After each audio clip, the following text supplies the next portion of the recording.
Salut! Alors dans ce nouveau tuto pour Texas Instruments, on va travailler sur les probabilités et plus particulièrement sur la simulation de lancer de pièces de monnaie. Alors pour cela, bien sûr, on va partir d'une activité de base qui s'intitule ici expérimenter la prise d'échantillons aléatoires. Pour déterminer qui va commencer une partie de jeu, bien sûr, il faut décider de tirer à pile ou à face, et puis on va utiliser pour cela une pièce de monnaie. Alors pile, en anglais ce sera tiles, dans la suite vous verrez c'est plutôt important, et pour face, heads. Alors ici c'est très simple, on va simuler 10 lancers, puis 20 lancers, 50 lancers, 300 lancers, et puis on va comptabiliser le nombre de piles, le nombre de faces, et puis on partira sur le calcul de fréquence d'obtention à la fois de piles ou de faces. Alors on met tout de suite la calculatrice sur on, et ensuite on va utiliser des fonctionnalités particulières, on va aller dans le mode application A2PS, voilà on appuie, et là je vais descendre jusqu'à aller sur la fonction qui m'intéresse, qui me permet de travailler les probabilités et les simulations. Alors c'est pas tout à fait pareil sur votre calculatrice, moi j'ai beaucoup plus de choix ici. Voilà, alors moi je descends, vous ça va être plus rapide pour aller directement sur cette application.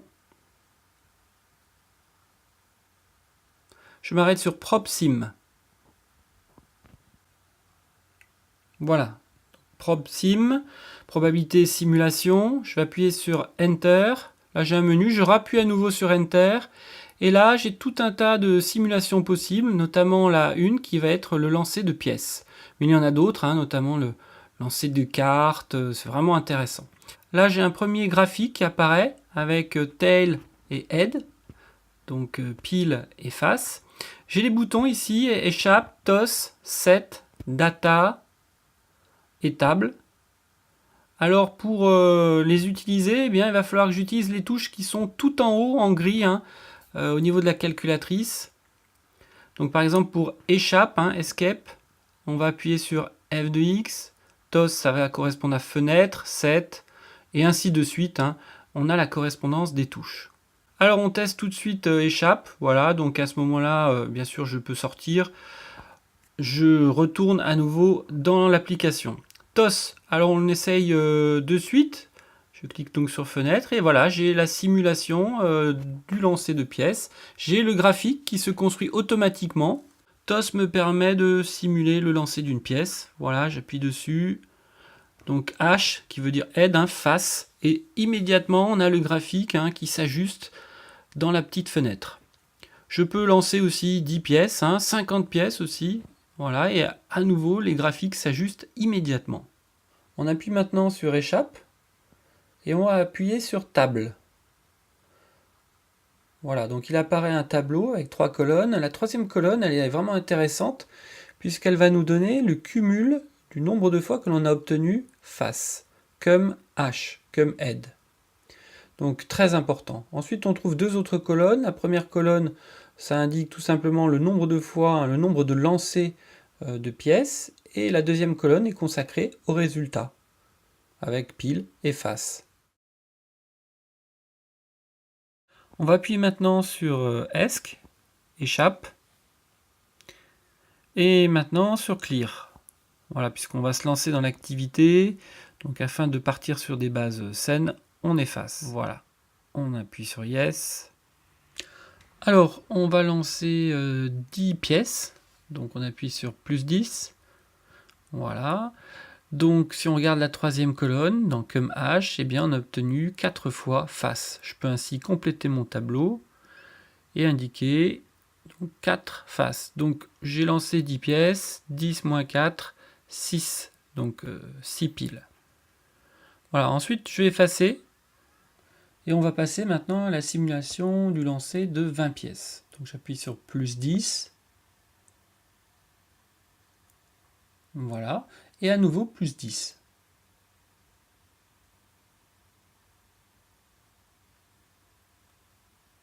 Voilà, je regarde donc ma troisième colonne. J'obtiens donc 6 faces en tout. J'ai plus qu'à inscrire 6 dans mon tableau. Je fais ensuite 20 moins 6, ce qui me donne 14 piles. J'efface à nouveau et je procède de la même manière alors pour simuler 50 lancers de pièces.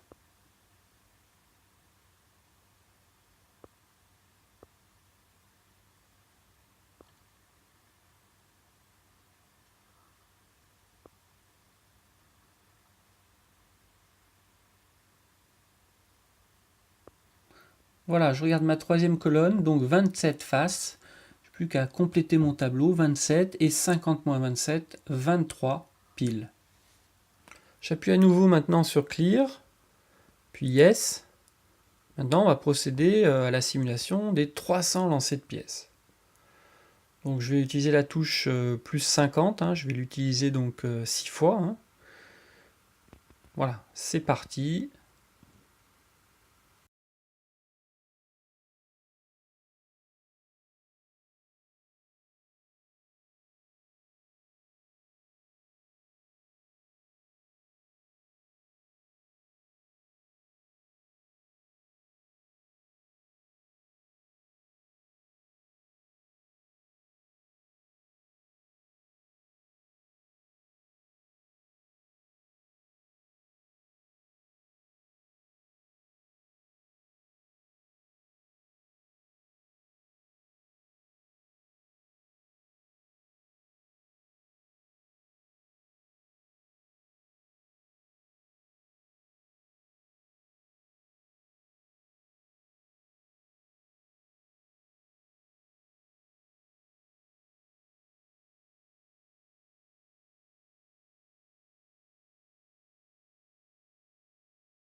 Voilà, les 300 lancers ont été réalisés.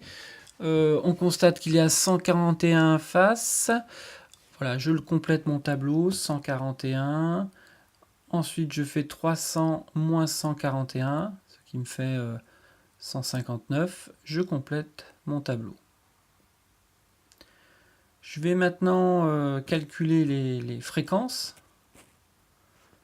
Donc, j'avais 6 piles, donc 6 divisé par 10, ce qui me donne 0,6. 4 divisé par 10, ce qui me donne une fréquence des phases de 0,4, tout cela pour 10 lancers. On va procéder de même pour les autres. Donc 14 divisé par 20. Alors là, je vais sortir de mes applications.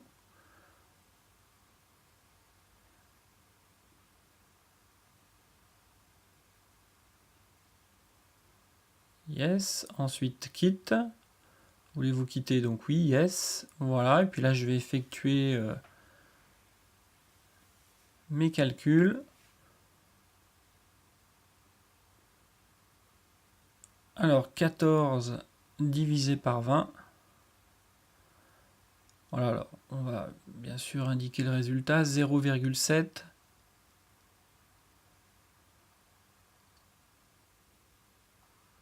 Ensuite, donc 6 divisé par 20, ce qui nous fait, donc bien sûr, On sait que ça va donner 0,3. On vérifie tout de même. 0,3, il faut bien que la somme, hein, bien sûr, des fréquences fasse toujours 1.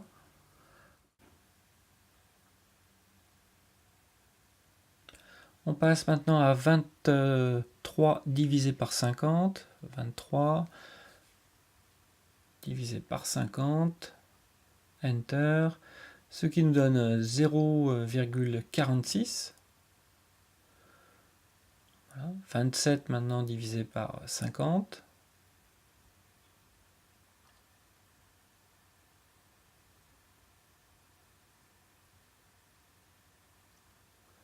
On obtient 0,54.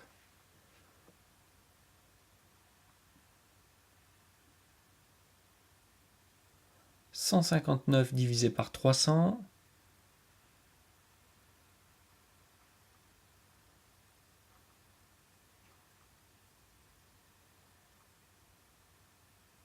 « 0,53. » Et dernier calcul, donc 141 divisé par 300.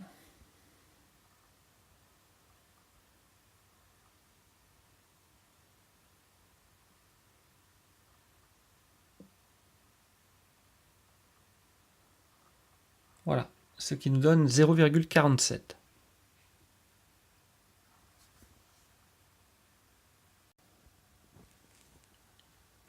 Alors, que constate-t-on? Bien, si on se penche sur les résultats, au fur et à mesure qu'on augmente les lancers, on constate pas mal de choses. Déjà, la fréquence d'apparition de pile ou de face fluctue justement selon les échantillons, suivant le nombre de lancers que l'on choisit. Ensuite, la taille de l'échantillon, si elle augmente, hein, ici, 10 lancers, 20, 50, 300, eh bien on voit bien que la fluctuation de la fréquence devient plus faible. Autrement dit, que la fréquence se stabilise. En fait, plus le nombre de lancers est important, plus la fréquence d'apparition de pile va se rapprocher de celle de face. À ce moment-là, on peut dire que la fréquence de chaque événement, hein, les événements c'est obtenir pile ou bien obtenir face, cette fréquence de chaque événement se rapproche de 0,5, c'est-à-dire de la proportion 1 sur 2, qu'on peut nommer aussi une chance sur 2, notamment lorsqu'on augmente considérablement le nombre de lancers. Ça on le voit bien avec 300 lancers, hein, on a vraiment un écart de fluctuation très faible. On dit alors que 1/2 représente la probabilité de chacun de ces événements. Voilà, c'en est terminé pour ce tuto. À très bientôt.